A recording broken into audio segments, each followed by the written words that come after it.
Yeah, something that I've found inspiring and has been great to see, and I've experienced being involved in, is pickleball or padel, and it gets me thinking about games and just playing, and obviously the mobility, and physical health needs to be there to permit that. But it's been inspiring to see a lot of people at the age of retirement or afterwards getting involved, and it's competitive, but it seems to be mostly about just connecting with people. Well, I think I love this example. I'm a racket person, so I've played pickleball. I haven't played padel yet, not quite as popular in the States yet, but it's growing. So we know something about how people make connections and make friendships. It takes repeated contact over time. It's often on the order of 50, 60 hours, sometimes more than that.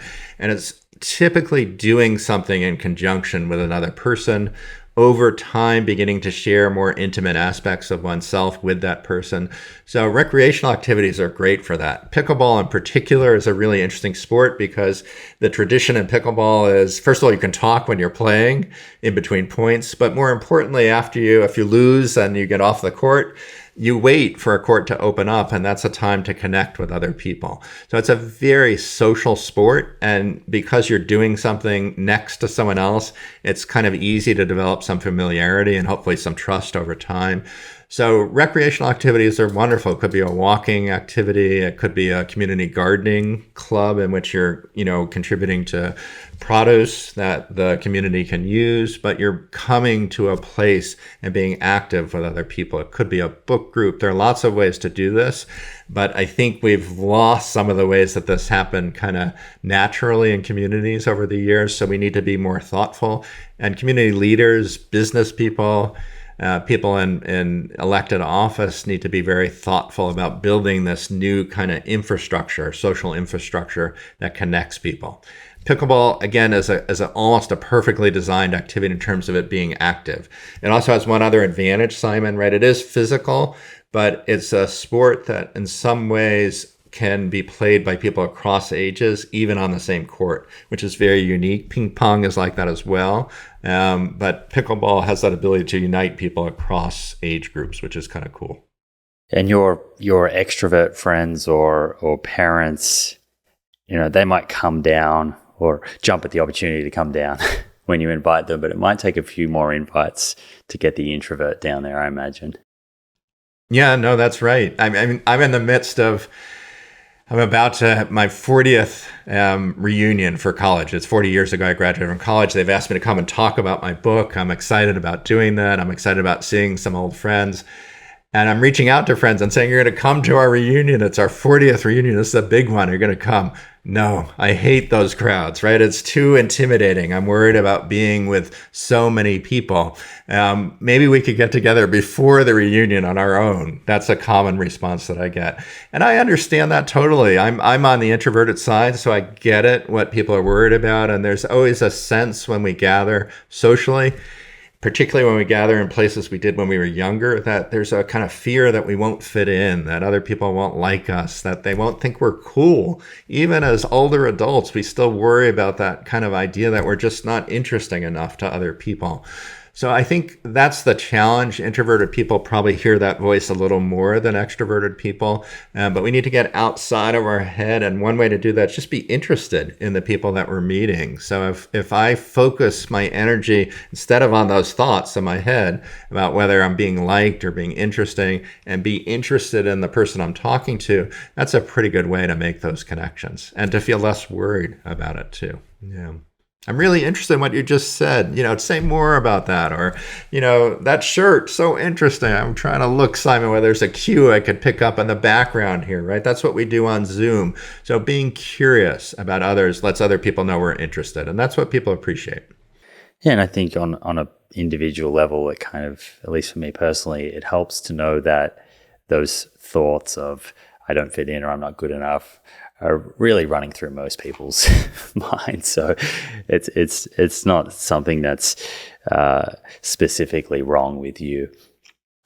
Can I tell another one of my geeky stories about research? This is a good fit for what we're talking about. So there were researchers in Chicago. It was Nick Epley and some of his colleagues were studying folks on their commute. So in Chicago, most people take the elevated train to work, but they also did this on buses as well. They caught people at the beginning of their commute. How are you feeling was the first question they asked. And then they said, what do you usually do on your commute? And almost everyone said, I zone out, I listen to podcasts, I sleep. Do you ever talk to people? Oh no, I won't do that. This is in Chicago, friendly city, Chicago. Why don't you talk to people? Well, they wouldn't be interested in me. I'm worrying about intruding on them. They probably want to chill and relax. Psychologists do cruel things. One of the things they do is randomly assign people to conditions. So they said, randomly, I'm going to choose half of you. You have to talk to a person, a stranger, on your commute into the city. The other half, you do exactly what you usually do, zone out. They caught them at the end. They asked them how they're feeling. The people who talked to a stranger reported elevations in their mood. They felt better. They were uplifted. They felt energy that they didn't have. Was it a productive train ride? The people who did the usual thing, it was okay. The people who talked to strangers, it was very productive. So we get this boost that we don't anticipate when we connect with people. It could be the barista who serves our coffee. It could be the person who cuts our hair. But we tend to let our thoughts inside our head get in the way that we shouldn't approach people who we don't know well. We shouldn't broaden the relationship with the barista because the barista's busy. They won't really care what sports team I'm interested in.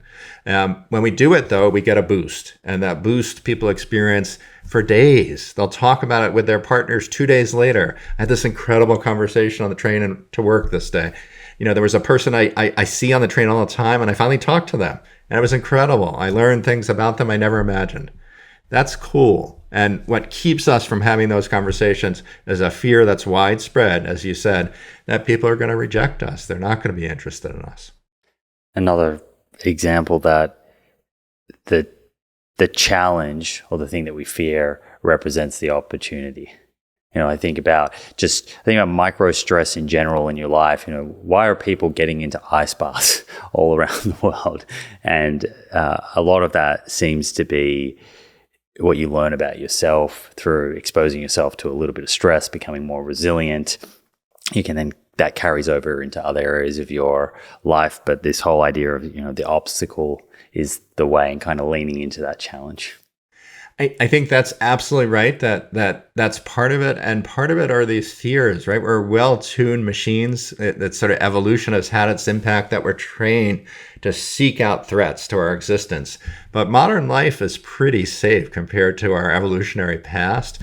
So this over-attention to the potential dangers, to the risks, people are going to reject us, often puts us in a place that's not optimal for our health. So another way of saying that is that we don't always know what's best for ourselves. That this is what we call affective forecasting. If you ask me what's going to make me most happy, I might say something that research suggests isn't true. And one of those things is avoiding strangers. People think that, but research suggests that there are benefits of having those conversations. Right. So the path of least resistance is for me to stay in tonight. I'm going to watch Netflix by myself. I'm going to scroll on my phone versus coming to the event that you've organized and talking to some strangers. Although the second option, which is the path of more resistance, is going to ultimately lead to greater life satisfaction for me in the long run. I think that's right. That's a clear way to say it. It doesn't mean that every time you make that choice that maybe feels like it's riskier but may have a payoff, it doesn't mean every time it's going to have a payoff. So one time when you talk to a stranger, it may be a weird conversation and you may be happy to get off the train at the end. But more often than not, we can be uplifted by these kinds of exchanges, and we can be uplifted by getting out of our environment, our home, and our phones, and our streaming devices, and connecting with others. So I teach a class on how we quantify happiness, and yesterday we read an article about time use in the United States across the last 20 years. It's quite an alarming set of data. It's collected by the Bureau of Labor Statistics. And if you look at the amount of time people spend with others over the last 20 years, it's plummeted.